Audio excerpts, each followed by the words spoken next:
Welcome to Points of Change. We are live broadcasting at the moment, and I am being joined today by one of my favorite people to speak to because she just knows so much about stuff that I really love, which is neuroscience.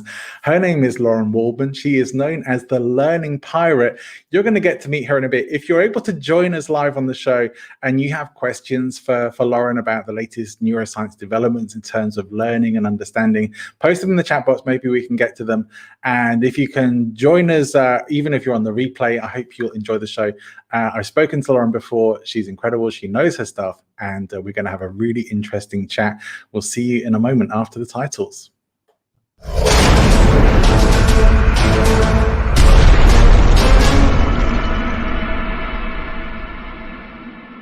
So hello, Lauren. Good morning from Toronto. It's really good to be speaking with you. It's the middle of the afternoon for me. I've learned my lesson about not having my lunch before I do afternoon recordings because I've done several episodes recently where my stomach was rumbling audibly on the microphone. It's not good. So I think we're all good for today. Really, I was about to give you my first tip then is hide a high-calorie smoothie in a coffee mug. Oh, that is such a good idea.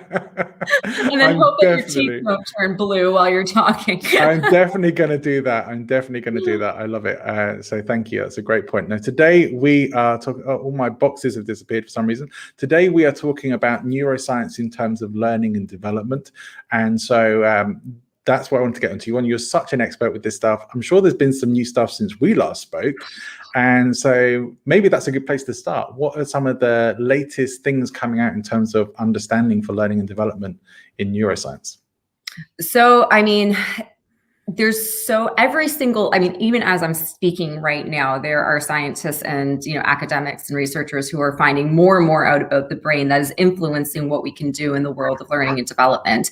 And it's really funny because something that I was working on, that I've been working on for some time, and this is the beauty and the destruction of working within the world of science, is that one moment you have it sorted and it's correct, and the other moment it's all changed. And you got to go back and you got to redesign. So one of those pieces that I've been working on recently is on attention and focus. And I think previously, and there's still more research to be done, this research that I've just explored is from MIT, from, I think his name is Michael Halasas. And it's really interesting because there's so many different attentional networks in the brain. It's not just, we focus and we can pay attention to something and it's just one area. There is a prominent area, the prefrontal cortex, right at the front, which manages a lot of our higher executive functions. And it has, historically been thought that a lot of that attention and focus is being redirected to this part of the brain. Whereas it was sort of looked at like the flashlight, right? It's like you could put a flashlight on something and that's how we focus. This new research, which I love absolutely so much, it's now saying, well, maybe we had that a little bit backwards. And instead of it being like a searchlight sort of metaphor, that maybe the brain wasn't brightening the light on that, but it was actually dimming the lights everywhere else. So there's, like I said, there's so many different networks of attention, but this one in particular had to do with filtering and focusing. So how do we translate that? It really does show us then that when we are designing learning, when we have this information, I'm not going to get into too much scientific technicalities. Like, we've got a visual thalamus, we've got the auditory thalamus. These are the places that are helping us, obviously see things and take in things auditorily. But then there's a piece in between all of those that is helping to sort of, I'm going to say, kind of acts like the border, if you will. Like when you go to immigration and they decide whether or not you're going to get in, that's kind of what this piece is doing, because it's suppressing the flow of visual information. Okay. So that means that other signals can be sort of brightened up. So that to me is like, it blew my mind. I'm like, of course. Why didn't we think that it's not just about focusing and putting the flashlight on something we want to give our attention to, but it's also about dimming the rest of the senses. And now we know that there's specific networks in the brain that are doing that and that we could tap into. It also obviously is going to influence the way that we design learning. That's interesting. So I know when I first started learning about accelerated learning, I learned a lot of stuff that I've since learned isn't true, and a lot of that I've learned from you. That some of this stuff that gets taught as accelerated learning is kind of BS, and not just kind of, it really is, and has been proven to be the case. Was there might be quite useful things, and a lot of it's still being taught. I guess if the information that it's not correct doesn't catch up with people, it can take a while to disseminate what the latest information and updates are. But it was really funny that I think after the last time we did an episode, I recorded another show and somebody was talking about some of the things that we had talked about and you were debunking. And I was like, oh, I really want to say something. I really want to say something. But I remember, oh gosh, I'm going to struggle to remember the name of the guy who was sort of famous for I think it's like Lazimov or something like that. You maybe know better than I do, but this is someone who was talking about multisensory learning as being one of the keys to accelerated learning, and it seems that you're saying the opposite of that is true. So multisensory learning, I mean, it really comes down to the efficiency and the effectiveness of design. So there is only so much that our brains can do energetically, and there's only so much that we can ask of it in any one given amount of time. So our working memory is limited. It doesn't have, we can't just dump everything in there like we were historically taught in schools. Sit for 45 minutes to an hour to learn math or history, geography. It's just not the way that it works in there. So when we know that our working memory and our cognitive load is limited, then adding in more resources from the brain, like if we're saying we've got visual stimuli, auditory stimuli, I'm speaking at you, I'm asking you to read something, we're engaging more parts of the brain at once, which means that you're using up more energy. So the efficiency isn't really there. So you can almost tie this back to the attention and the focus, which is when we're going into learning and you can sort of look at your content and look at what it is that you really need people to draw their attention to, because attention is the mechanism to focus. Right. So if attention is the mechanism to focus, where are you guiding people's attention to? And if it's too many resources and too many stimuli, then you're just draining the brain of its energy and its resources to be able to focus. It makes sense. What I want to ask there, I mean, as someone who's in the world of online course creation and events as well, what I'm hearing from other course creators, or really the people who teach course creation to people for online courses, is that everyone's making their content shorter, like as shorter chunks of information as possible, as guided as possible, as much like hand holding through it as possible. Is this all the right way to go? And is this in line with the research that you're aware of? I mean, chunking, the methodologies of chunking is incredibly, valuable and useful, because like I said, like if you're utilizing the resources that you've got to the best of your knowledge and ability, then it is better to package it a lot. You can package it in one of two ways. You can either package it as a smaller piece of content.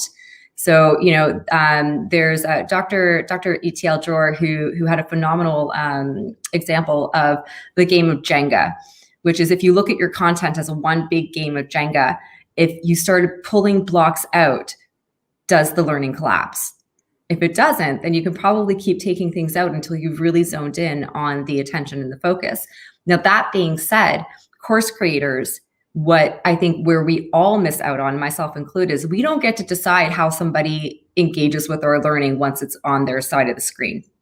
Right. So if they're only engaging with it once and once only, well, then it doesn't matter how long it is. They're probably not, they might be learning something very short term, but are they encoding memory for the long term? Probably not, because that takes a longer process. So you can, for as far as like chunking down the content to smaller bite-sized pieces, yes, it makes it a lot more manageable for someone. But if you're not designing in triggers or cues or something later on to maintain the habit of them coming back to it for to encode a memory, then it doesn't really matter. Okay. So with with a good friend of mine, Martin, he's definitely an expert in terms of course creation and stuff. And one of the things he's been guiding me to think about in terms of course creation is making sure that regular emails are going out after segments of a program to check in. Hey, did you watch the segment? Did you see this bit? The bit of like, this is what's in this chunk, that the next drip part of the feed for you to watch, and having that sort of follow up. Is that essential? Is that kind of what you mean by getting that engagement to keep them going through? I think that's definitely part of it. I mean, the fact of the matter is we don't get to, as much as I would love to when a course starts, people become instantly motivated to come back and, to continue their learning journey. And, but email triggers, yeah, they're great as a reminder, but it's really the embedding of how you're designing the learning.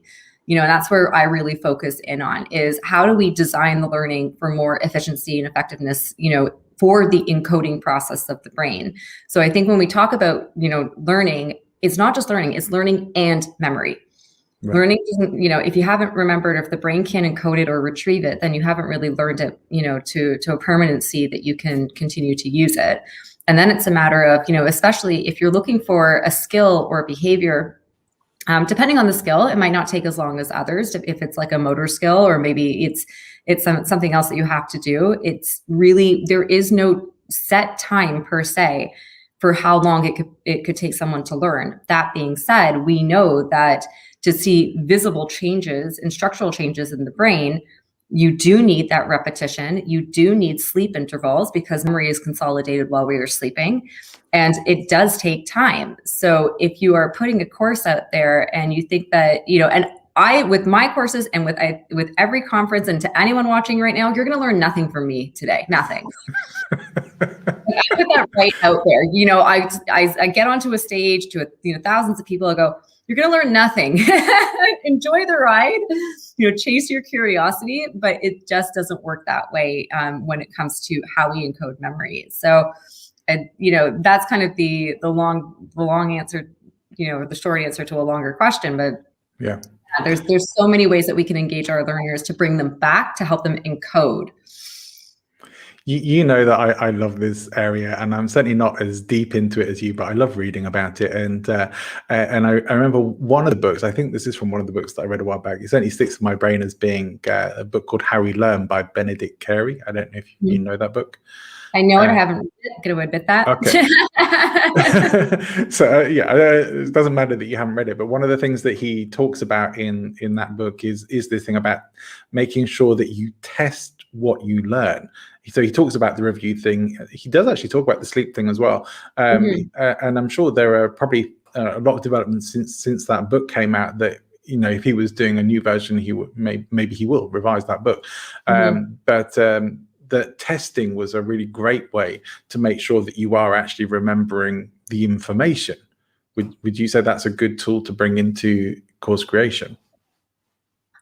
I mean, it depends. Testing, yeah. I mean, any type of sort of modality that allows people to retrieve the information to see if you've even learned it. It's if you're not inserting that into your courses, then you're really leaving learning to chance, or not even the learning, it's the memory encoding. So whether or not you're using a formalized test, or if you're putting in activities, some way that the learner can see whether or not they've actually absorbed and whether or not they still have skill gaps. So there's multiple ways to do that.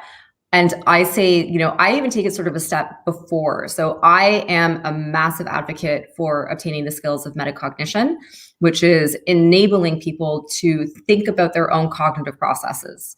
So can you think about what you are thinking about, which is like just a mind, it does your head in just to even say that. Yeah. But when you have that ability, it can work on two levels. On the side of the person doing the learning, it's their ability to say, I'm not actually sure that I get that. Okay, I'm going to go revisit that. But having that dialogue within your own narrative before you move on, because I think typically people will go through an entire day of learning or training, or however long they're doing it, get to the end, try to implement something and realize, oh, I don't really know that. Okay, I'm going to go back to that video, or I'm going to go back to that document. I'm going to quickly look up what I need to know, and then I'll put it in there. So they're not really learning it. They're just training themselves to know where it is in a document or, in the course. So this brings us to, what's the difference between the difference in levels of learning? So not up here. Don't worry, make yourself comfortable. There you go. That's okay, great. So in terms of like levels of learning, I talk about this sometimes on, especially when I talk about book learning. And so I do probably 3 or 4 audiobooks a week. I am that addicted to them, and other reading on top of that from my Kindle or physical books, whatever. So it's a lot of learning. Yeah. But I know that there are, like, for example, there would be books like I just familiarize myself with that I maybe get some value from, but a week or so later it's like, what was that? what's talking about? There was something in that book, and I can't come back to it. Whilst I'm reading it, so hey, it's great, and this is really good information, and maybe I'm getting some connections and realizations, but then a week or so later it's like, I can't even remember most of what was in the book. But there are some books and just like, this information is so amazing, I know that if I want to get that, I will initially listen to or read a book 3 times. If I think this is really, really valuable, I need to know this stuff. Right. But even then, I'm not going to remember all of it after that. So what is the difference in terms of, I can familiarize myself with it, I can get a bit more of it, but how do I really know stuff?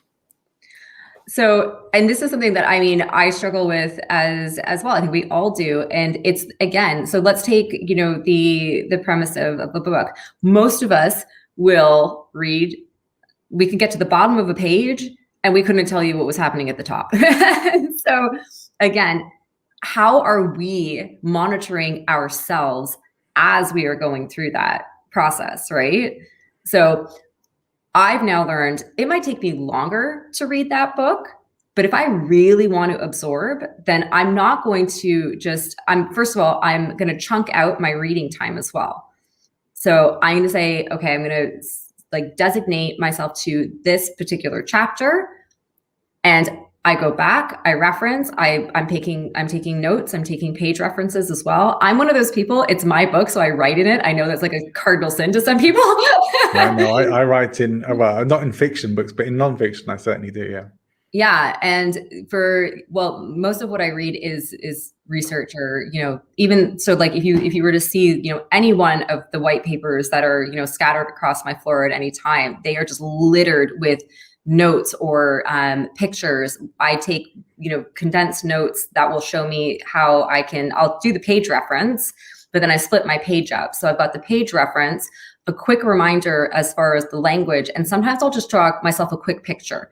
So I'm helping myself encode what I really want to remember that little bit more by triggering it and going, oh, right, okay, that picture was associated with this particular thing, this particular method or theory. So it's really, you got to manage you, right? You got to understand, I think when we get so absorbed in a book, it's because we were motivated and we're interested and we're curious. But then what's your purpose of reading or listening to the audio? Do you want to learn something, or do you just want to be really engaged with it? And it goes with any type of learning. Do you really want to learn and remember something from it, or do you just want to have fun and engage with it? Yeah, I think probably like everybody, I have different reasons for reading different books. Sometimes it is a bit just sort of entertaining. Sometimes it's just it could be useful information, but it's not stuff I need to know inside and out. But it might just give me a few pointers or something, a direction to go in, or trigger a few thoughts. And sometimes that's what I want. But sometimes I do come across things. In fact, quite often, there's plenty of really good books out there. I will come across stuff that's like, this is stuff that I really want to know as well as possible. But even then, even then I have to categorize that into what's the stuff that I have to know from what I do professionally, that are just like the what do you call them, the classics, the sort of canon of the area that you're in, that you need to know. If you're going to call yourself an expert in this area, you should know these people and their information. So I say people like Robert Cialdini's influence and persuasion. Is like, if you're teaching influence and persuasion skills and you don't really know that, You're like, well, there's a big chunk of information that's missing for it. If you don't know or understand Aristotle's rhetoric, there's a huge chunk that you're missing. You probably shouldn't be calling yourself an expert in this area. So so those sorts of things, like, well, yeah, I feel absolutely you have to know that stuff inside and out. A few other things are on top of that. And so I will regularly revisit them, regularly review them, and check myself on the knowledge. One of the things that I've used to help me do that is like, if I get to those things that I want to know really, really well, I will do a talk or a presentation about it. Yeah. Because that forces me to have to pull that information together. And it's like when they say, if you want to really learn something, teach it, right? Okay. I mean, it's kind of that sort of principle.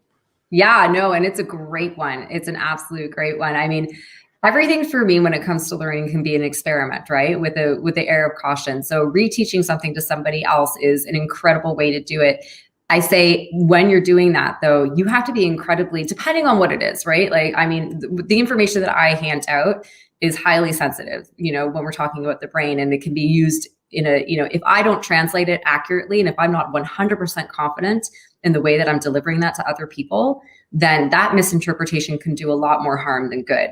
Right. So, it's that point of teaching other people is an incredibly, it's not only satisfying, but you're right, it's a great way to encode learning. That being said, use the metacognitive skills before you even get to that stage to go, do I really know this? And then how are you going to challenge yourself to know if you really know this or not? So like we can circle back. Like, are you going to test yourself? Are you going to use cue cards? Are you going to get someone who has more expertise in the subject matter and get validation, which is what I do. I take all of the, it takes me about, depending on the size of the paper, 2 to 3 days to really decode a scientific paper that has to do, let's say, with memory retrieval in varying areas of in the hippocampus, or emotional connectivity to the prefrontal cortex and cognitive ability. Like, those are huge. Like, it just sounds nerdy, right? So it's going to be hard. Right. And it's then going through, taking those notes, like I was talking about, trying to get my own understanding of it, but then going to somebody who's got more knowledge than I do and saying, have I done this correct? Am I correct? Because there is no test for that, right? So you have to know where it is that you can go to make sure that your information and your learning is validated. And I think that's an incredibly important piece, is that we can give people all the learning in the world.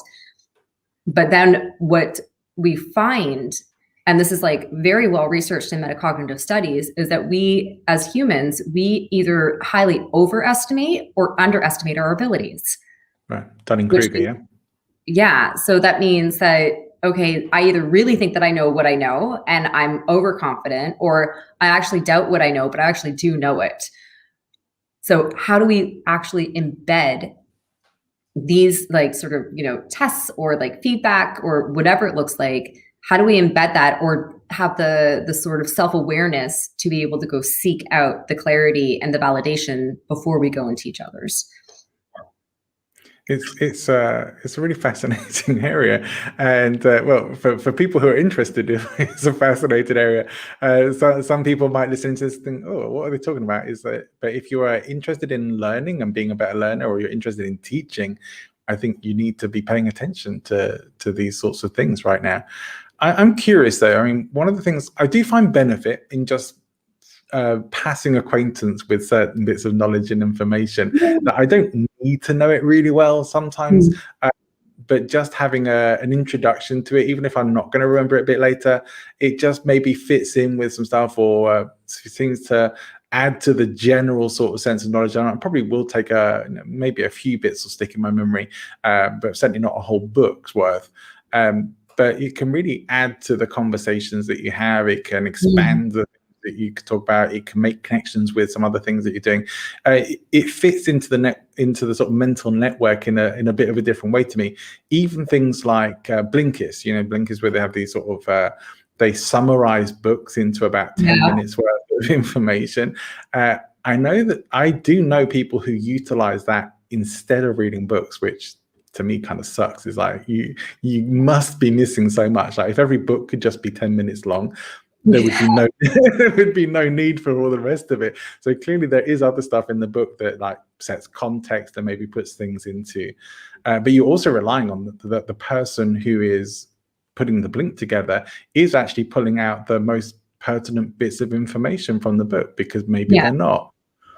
Yeah, and it's interesting, and I'm not gonna say who the author of the book is, because I love and respect them so much. But I'm reading their book. It is full of like such valuable, amazing information, and then interwoven are all of these. And again, the researcher in me is looking at this and going, "There's all these great stories, but I'm not interested in the stories.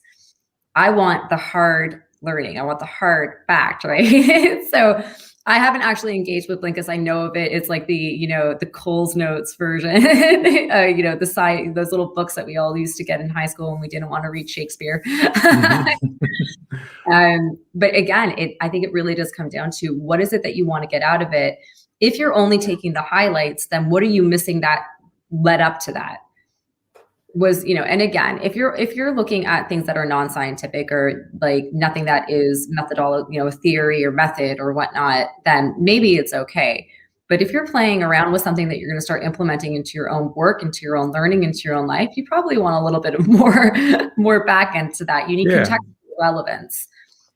Yeah. So would you say that, to come back to course creation in particular, do you really have to kind of get into right away why it's important to learn this, to try and get the motivation up for people who are following the course?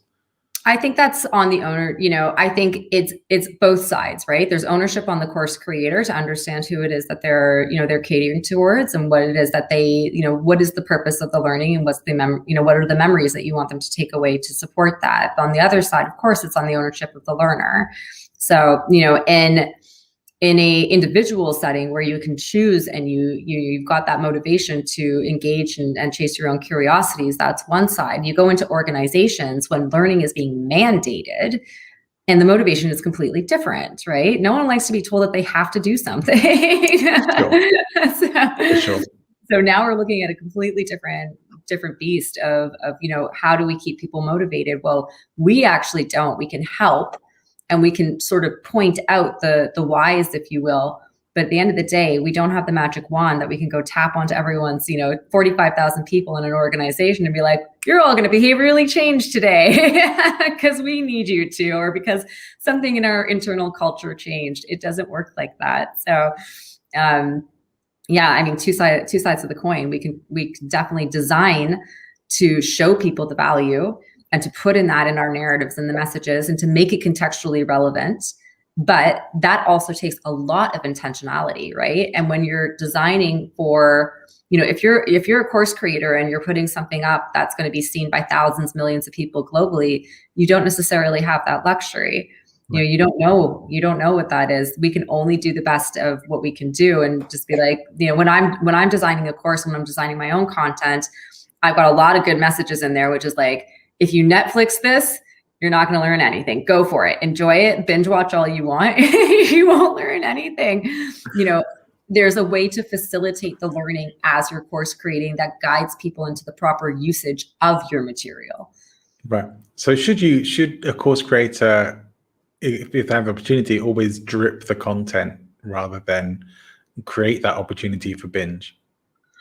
So, well, anyone can binge if they want to. I think that's, they can if they want to. So, and I'm, even like I said, I'm really well aware of that. So my narrative is that I give an explanation, right? I'm like, I'm not just asking you. So it's like, if I ask you to join in an experiment, or if I'm saying, come, if something seems a little unusual to you, okay, first, that's great, because we want learning to feel that little bit of, discomfort, because it's something's new. Then your brain's going to go, ooh, don't know about this, right? Like, I'm not so sure.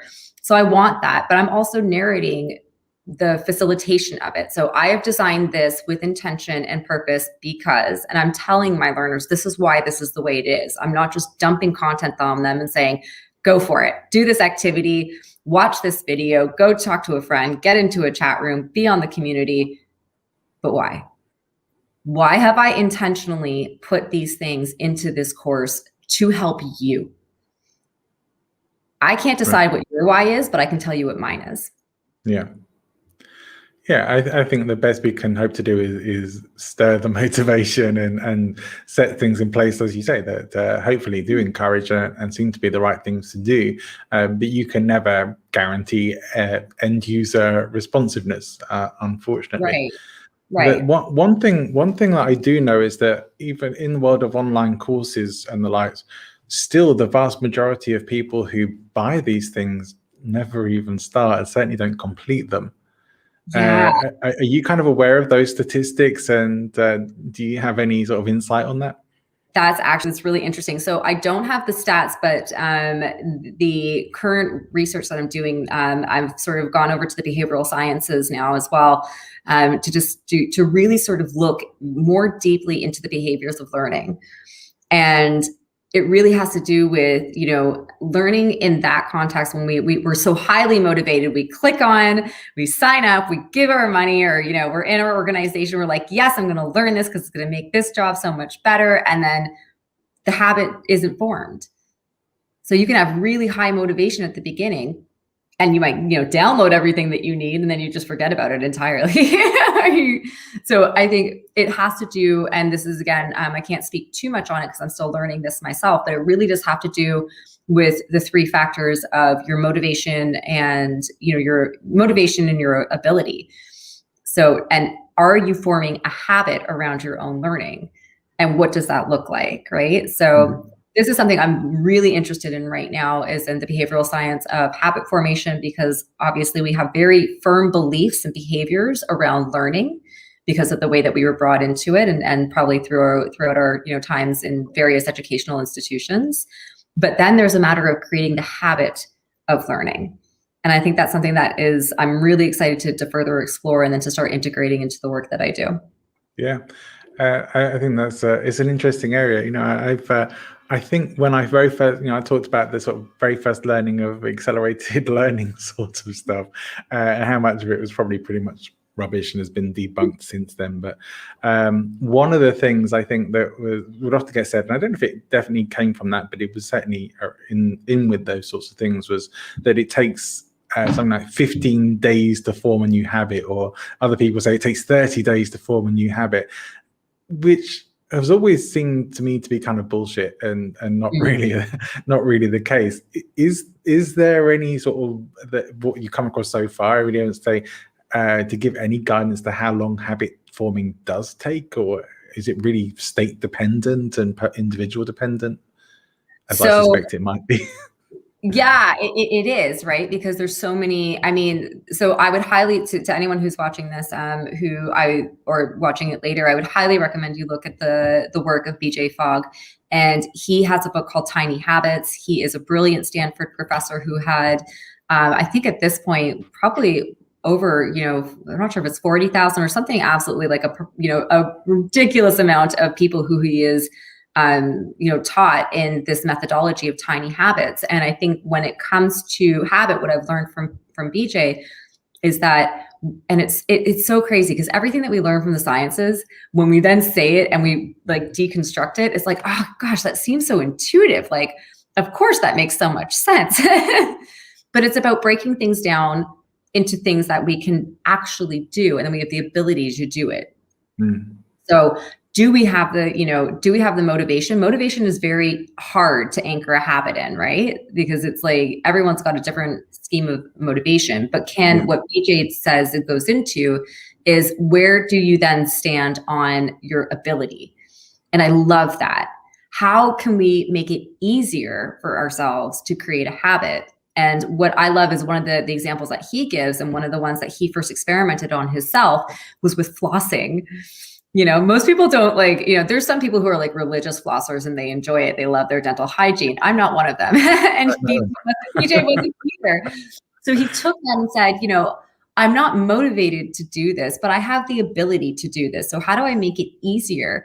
And the way that he did that is he set his goal, I'm going to floss one tooth only, just so I can start to create the behavior and the habit. So, or maybe that first step is, I'm just going to buy dental floss.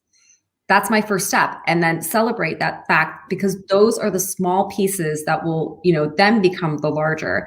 And again, I'm so excited because I think I'm actually speaking with him and, integrating more of the behavioral sciences into the work that we do to understand the behaviors, the beliefs, because we've all, culturally, I think most of us have seen a very similar educational upbringing. But how did that shape our habits and our behaviors around the way that we learn and how we continue to do it? And is it necessarily, is it helping us or is it hurting us? So definitely something I'm excited to bring into the narrative. But I mean, with BJ's methodology, I've been experimenting on myself for the last 2 weeks. It works. I can create a habit in 1 to 2 days, depending on how on how motivated I am, on how easy I've made it for myself, and the ability and the time that I've got to do it. So, it was like jogging. I don't like jogging, but we're in a pandemic. I can't go to the gym. I've got to find other ways of engaging. Am I going to start by like signing up for like a 5K, 10K, jogging club? No, I'm not. But I can jog, I look at the sidewalk squares and I'm like, I can jog 3 of those. Okay, good job. And just keep building up from there. Yeah. I think I got, it was from Jim Quick. I don't know if you're familiar with Jim Quick. I am. Okay. So you can feel free to share any opinions on that. But one thing I got from watching an interview with him, and I'm dubious of some of his stuff, I will say that up front. But I did try this thing where he was suggesting to try brushing your teeth with your non-dominant hand as a way of creating a new habit and taking yourself out of your normal way of doing things as a proof to yourself that you can do that and make it a habit, which I have done. I thought it was an interesting experiment to do. Have I felt benefits from it? Maybe. I don't know. I think I've been more disciplined in general since doing that, but I don't know if that's why.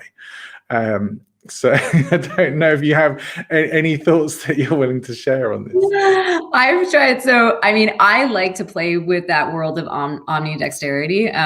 It's funny because 2 years ago, right before, I'll never forget this, right before I had to go to a very large conference to speak, I broke the thumb on my dominant hand, on my right hand. And then I realized how really important thumbs are, because all of a sudden I couldn't brush my teeth. I couldn't curl my hair. I couldn't do it my jacket or anything. So I had no choice but to use my left hand.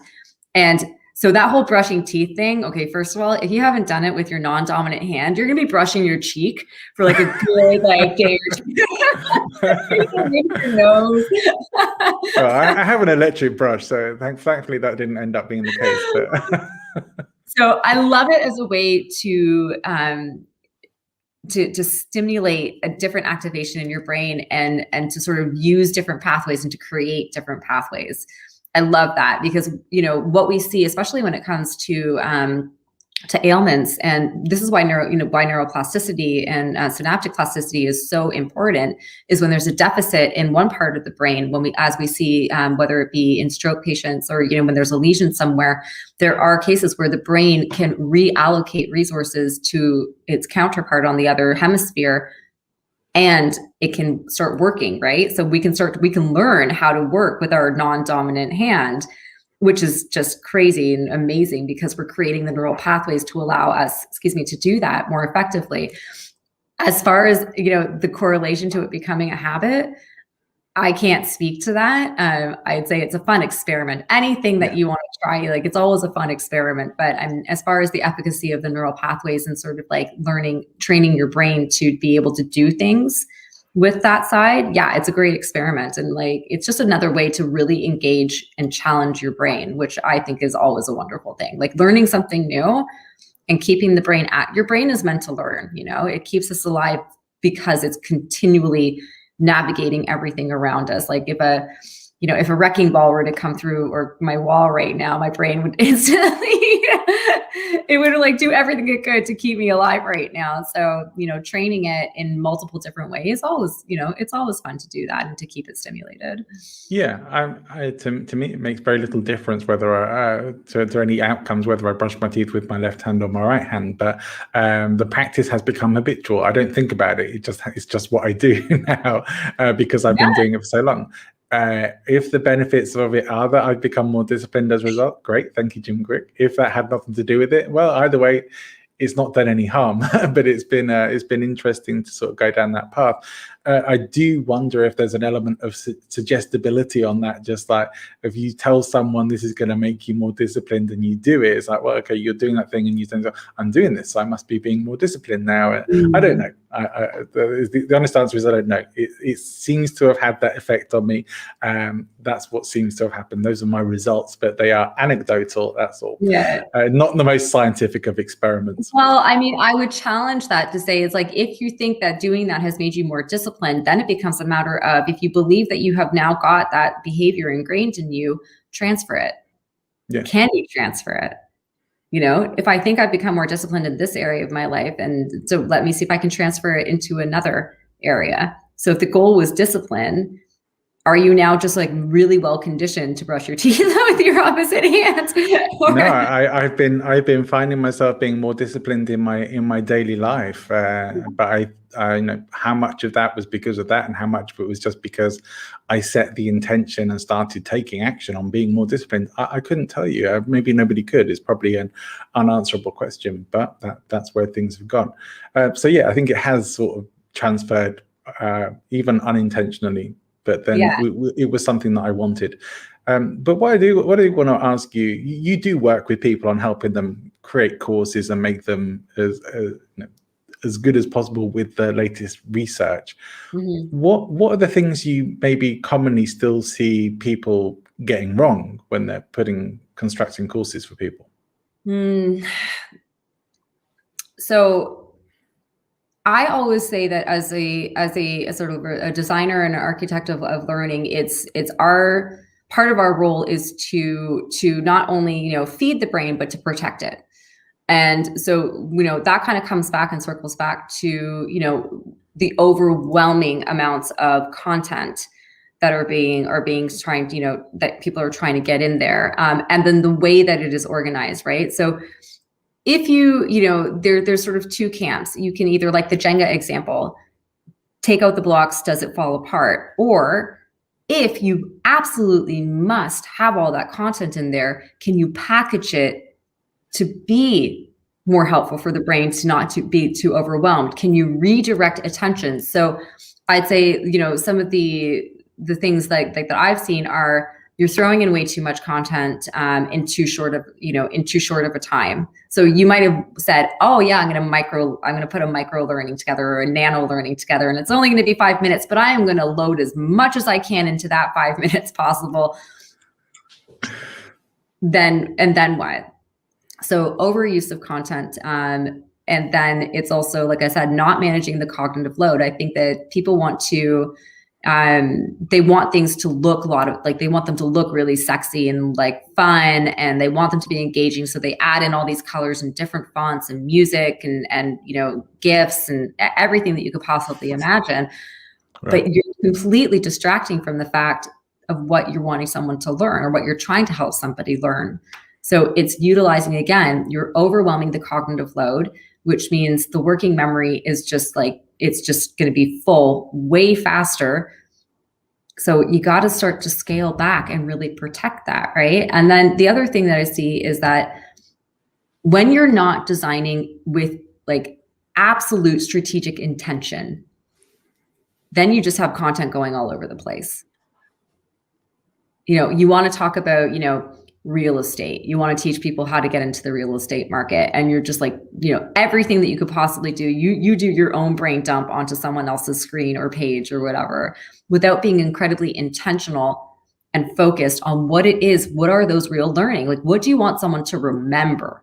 That's the end goal here. What do you want them to remember? Do you want it to become an unconscious habit where Mastery means that they can perform or do without even thinking about it anymore. Like walking. We don't think about how we get up and stand up and walk anymore. It's an unconscious, it's already been programmed in there. We can do it. And even when you look at your daily lives, we have embedded so many habits that we don't even realize, our morning routines, those are habits. So when it comes to those things, it's do you want to create long-term change? Are you looking for a long-term learning, long-term memory, or are you looking for short-term training? And that's okay too. If you just need someone to know something for a small amount of time or like a one-time engagement, that's okay, but you're going to design it differently. I'd still say stick to the principles of not like overwhelming the brain, don't like pack it up too much. But I mean, it is a different design and there is a different way to go about it. But, I'd say those are the major things I would love for people to get out of this is first, be very cautious of the amount of content that you're trying to cram into someone's brain. It can get very tired very quick. Space it out. Give, those, I very rarely see embedded into learning these days opportunities for for that feedback. It's, where is that feedback being embedded and how are we not just testing, multiple choice, ABC, but how are we actually, letting the learners see whether or not through an activity or through something like that's very, again, strategic and well pointed to the context, have you actually learned it or do you just think that you have learned it? Which one is it? So, I mean, there's so many things I can go on and on about when it comes to like, all of this, you've got, how are you using emotions? How are you using the environment? For such a long time, we want learning to be fun and we want to gamify and we want to add badges and stars and, all the things in the world. I'm like, so you're giving people this wonderful feeling and your dopamine hitting them, all over the place, but they're not remembering anything. Right. But they had a really good time. So if your goal was engagement, great job. You got that. Right. But the goal was for someone to remember something, to implement it. How have you done that? It makes sense, and certainly I've seen. I've been involved in courses where all this gamification stuff has happened as well, and it's been just interesting to see. It maybe increased engagement for a while, but now it's already past the morn off, it seems, and you don't even hear so many people talking about gamification nearly as much in terms of course creation and the likes. Anyway. There still are. And I say, there are some phenomenal designers out there who are very, very specifically working on gamification, but they're doing it with incredible intention and strategy to their games. So they are, they're using learning theory. Some of them are using, cognitive sciences to understand just those premises of what we were talking about. How do I build something that, yes, it's fun and it's engaging, but I'm not just giving people dopamine hits that make them feel good because they're, playing a game. How am I scaffolding and building on the learning to do that? I mean, when we look, I think, anybody who used to play, I'll take, for example, Super Mario, right? When Nintendo first came out, like talk about the ultimate learning, right? You didn't just play it once and give up if you didn't get to the princess. You would go back time and time again, and you would learn, oh, that mushroom thing is over there. And if I go down this pipe, like the amount of learning. And if we take the premises of that have to, for games that we have to go back and keep scaffolding, building on that knowledge, then gamification is a phenomenal tool. When it's I've never thought of it in those sorts of terms, but yeah, I mean, when you put it like that, it makes sense. And there's a level above the gamification that I've been aware of that is actually much deeper and more beneficial. That's exciting. That's good to know about. Yeah. Now, I know we are a bit restricted on time, as I'm keeping the shows under an hour these days. But that's a good thing. It makes them hopefully a bit more digestible for people. But I do want to ask one last thing, sort of in relation to course creation. I mean, is there an optimal spacing then between elements of a program, and is there an optimal amount of weeks or days to run a program? That's a loaded question, because I think it has to do with what your outcomes are. What are you trying to encode? What are you trying to encode? If you're trying to encode a certain behavior, that might take a lot longer than it would a motor skill.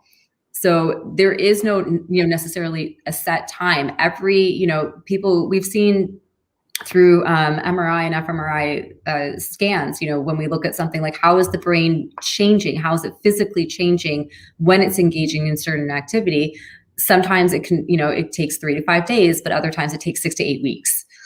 So, and then it's a matter of, what are the competing elements in your brain, right? So we know that when you are going in to learn something and you've got the memories of something that's very similar to that, it's more challenging because the brain automatically defaults to the, I know that, it's cool. I don't need to know this, or I see kind of the difference, but I'm always going to revert back to what I know. So then it becomes a longer learning process and a longer encoding process because you're competing against an existing memory.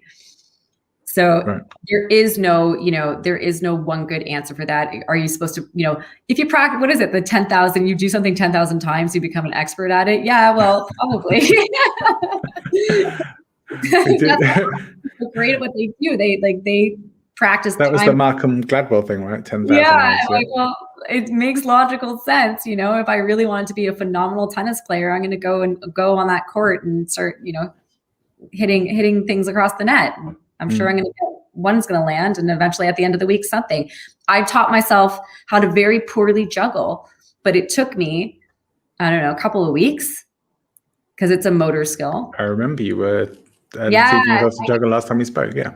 I gave up because I decided that the circus just wasn't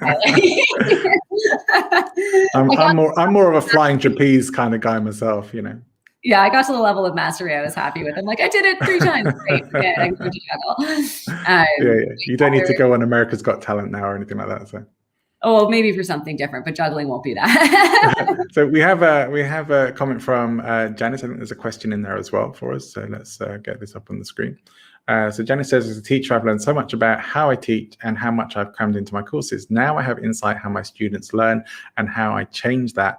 Love the gamification term, pretty and feels good, but what did they learn? Yeah. Ooh. Good way to be thinking about it. Let me just look at this. Oh, wait. I'll leave it back up on the screen for you. Awesome. Okay, first, Janice, thank you for being a phenomenal teacher out in this world. What are they actually learning? I guess you're going to have to try a little bit of feedback and retrieval on that one. So, if you really want to see if your students have gotten something out of a gamified, engagement, then the only way that you're going to know that is through some sort of a retrieval practice that takes them out of the game and contextualizes it into the real life scenarios of what it is that you want them to use. So I'd say that's probably one of your best routes there is if there was something very specific that they were supposed to learn through that game, remove it from the game and see if they can transfer it into a different context. Transfer is going to be sort of your best means of being able to gauge whether or not they've learned it. Yeah. That's a great question. And thank you for being a wonderful teacher. Yeah, and thanks for tuning in to our live stream as well. It's great to have some engagement on stream. That's one of the great things about going live with the show is that it creates this possibility for people to come and join in the conversation and to ask questions and state their comments as well. So Janice, thank you. And we'll see plenty more of that, I hope. Now, I want to start putting things to a close so that we keep it well within our time frame here as well. But Lauren, I love speaking to you. I know I could happily go hours and we can just nerd out together and have a great time. It would be very self-indulgent, but I know that people probably do want to find out more about you and keep learning from you, because I know you do regularly appear on podcasts. You have a lot of your own content. You do talks and presentations and things as well. Where can people find out more about you? Okay, so something that I need to learn to do better is to keep my website up to date, because it's definitely not. So you can check out the website. It kind of gives an overview, which is learningpirate.com. Currently, I am incredibly active on the newest and latest social media platform, Clubhouse. So I am one of the administrators of a Clubhouse called Neuroplasticity. We've got about 14,000 people in the club thus far, and I'm usually on there weekly, and I'll be talking about all of this kind of stuff. LinkedIn, I try to be as active as I can on LinkedIn. and Instagram. So there's where you can find me. I think I've got podcasts coming out all the time. If you're in Australia, I'll be opening up a conference next week, the iDesign X conference. Yeah, but I'd say check LinkedIn. I try to do that. But I'm going to say, here's where I want to end this as far as cognitive load goes and what I've learned about, the use of social media. And this is something that I had a metacognitive moment myself this week.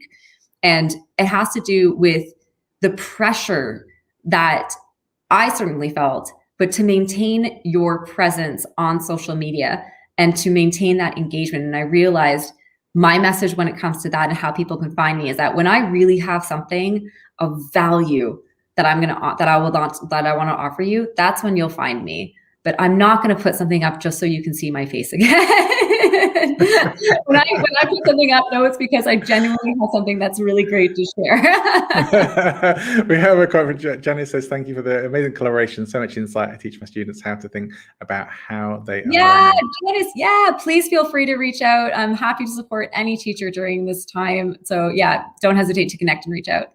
That's excellent. I think I've already connected with you on Clubhouse, and I definitely want to see if I can get into your group. If it's in my waking hours, I will definitely try and join in. If anyone wants to connect with me on there, it's at John A. Ball. You can connect with. That's the same for Twitter and for Clubhouse. I'll be happy to connect with you there. Invite me to your rooms if you want. I'll come and share. If you want to be a guest on the show, get in touch with me. LinkedIn is a great way to do that, or presentinfluence.com. Come and connect with me there, and go and check out more about Lauren. I love speaking to Lauren. Lauren, we're going to have you back on the show again in the future, definitely, because I love speaking to you, and we'll definitely, no doubt, maybe we'll even do I have a bit of an idea about a bit of a panel, a neuroscience in learning kind of panel thing. I'm going to see if we can pull that together in the future, and that'd be great. Yeah, that would be really amazing. But in the meantime, thank you so much for coming and joining us today and sharing great information. It's a pleasure, as always, to speak with you. Likewise. Have an amazing rest of your days. Yar. Yar, yeah, you are really ready. Whatever you're doing, get through the moments of Gur so you can get to the moments of Yar. Thanks, Lauren.